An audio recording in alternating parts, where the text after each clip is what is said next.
Hello and welcome back to the channel on our continuing voyage to become better blues players. My name's Mark, and in this video we're going to look at how you might solo if you don't want to have to learn scales first.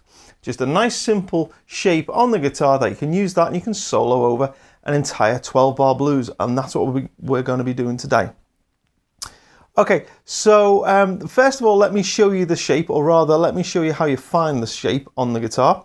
In this lesson we are going to be playing in the key of C, so the first thing we're going to do is make a C bar chord up here at the, where's that, the 8th fret. Okay, we all know and love that chord. What we do is, if we're playing in the key of C, we make the C bar chord and then we find the note that sits under our little finger. So in this case that's the D string 10th fret, this note here. And that becomes our anchor point. That is our base that we're going to kind of work out from. That is the note that is going to sound best, most in tune, and it's the one we're probably going to resolve to most of the time. Okay, so that's our anchor point. We're going to base everything around that. So from that note there, which we're going to play with our ring finger, we're going to play the same string 2 frets down with our index finger. I'm going to do the same thing on the string above, so that's ring finger 10 and index finger 8. And you should see that makes a nice little box shape.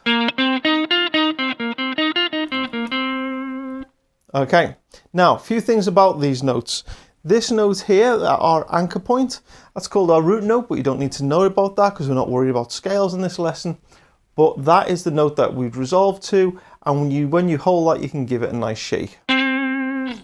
Now the equivalent note in ring finger on the G string, that's a nice note to bend up. You can bend it up a whole tone, half a tone, you can kind of bend it up and bring it back down. All kind of manner of nice things are those. Okay, so you can do that kind of stuff. Obviously I'm constantly coming back to end on that index finger on the D string.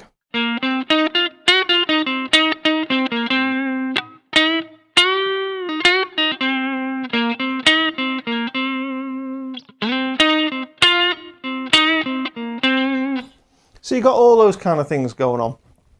What I'll do now is I'm going to put a backing track on and I'm going to jam over a 12-bar blues in C, just using those 4 notes, that nice little box shape there.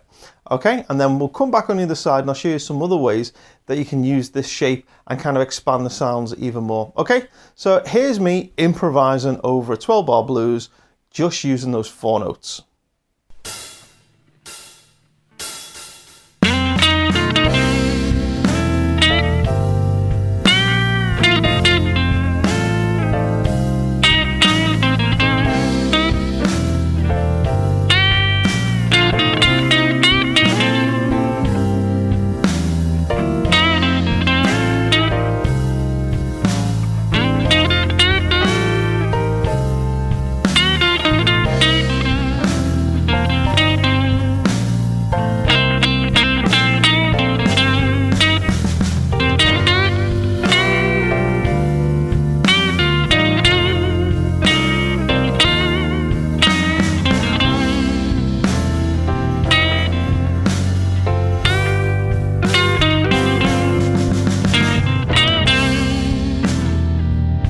So that was an improvisation just with those 4 notes. Now let's go on and look at ways we can expand that a little bit, but still just keep that nice little shape.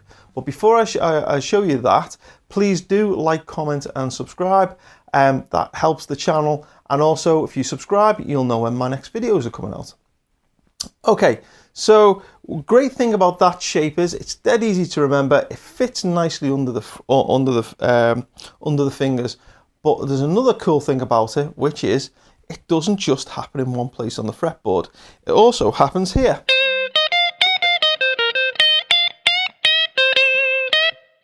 Okay, so that shape, those 4 notes there, they actually exist up here as well. So where are we? We're basing our bass from ring finger on a 13th on the B.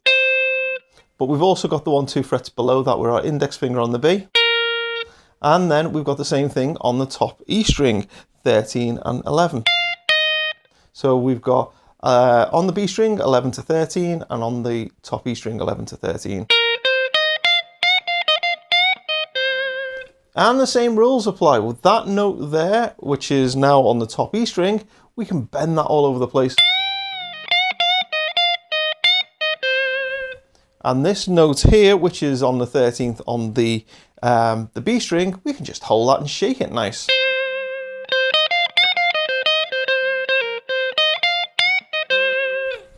Okay, so also it exists down, actually before we go there, an easy way to find that, if we've got our anchor point from this chord here, and we're basing everything off there, well, we can find that next box shape by simply taking that anchor point, counting up 3 frets and down 2 strings, and we get 13 on the B string.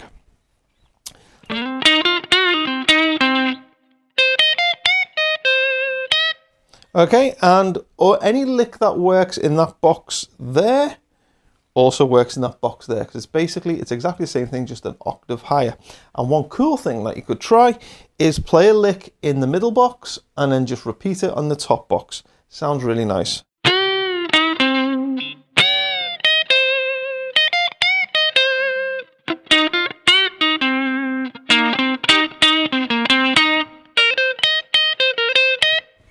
And you can play around with that. It sounds really good. It sounds great over backing track and everything.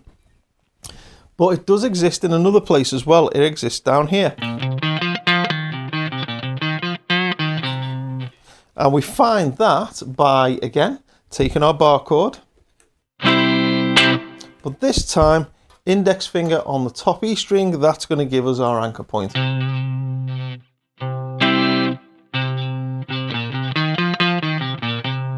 So we've got, where are we? We are 6 to 8 on the bottom E string and 6 to 8 on the A string. And again, any lick we play in that box, we can play in this box and the other box.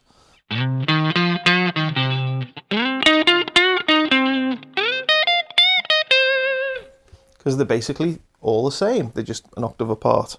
Okay, so that's great. So you can play and you can jam and improvise, and you've got all these different things that you can choose from. What you can then do next is you might want to start thinking about how you'd link these up. So you can easily jump from one to the next without seeing them as 3 completely separate boxes. Now, if you think about our middle box for a minute, I said we can bend this note here, which is, where are we, 10th fret on the G string. I said we can bend that up a whole tone.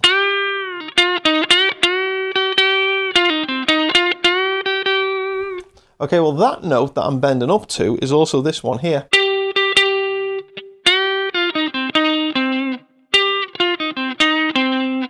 Okay, so if we can bend up to it, we can also play it as well. So one really cool thing to do is to slide into it. And when we get there, you'll notice we're right above this top box. So we can easily move from this box to this box by just doing this little slide from the 10th fret to the 12th fret of the G string.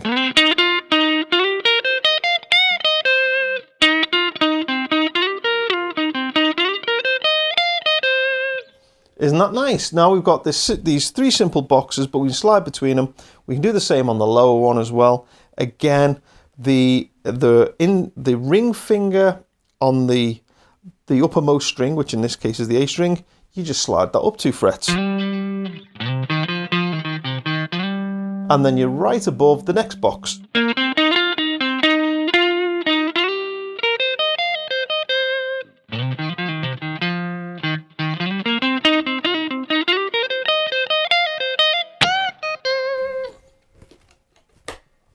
Okay, so you can do all that. So what we've actually got is our one box shape repeated 3 times and a little slide to get between them. And you know what we've actually done? We're now playing in C minor pentatonic. That is 3 octaves of C minor pentatonic scale. I said we weren't going to learn scales. We just happened to have learned a scale along the way. I kind of cheated. But there it is. And now what we've got is got the freedom to solo over all of that part of the neck, nice and easy over an entire blues. Okay, so we did end up learning a scale in the end, but it was kind of by accident. Anyway, I hope you like this. Big thank you to the Patreon supporters and those who contribute to the PayPal tip jar for making this channel possible and keeping it going, helping with all the ongoing running costs and things. Patreon supporters get extra videos and extra bonus content. If you're interested in either of those two things, check out the description below. There's no tab for this lesson, it was just an improvisation thing. Hope you enjoyed it. Take care, and I'll see you again.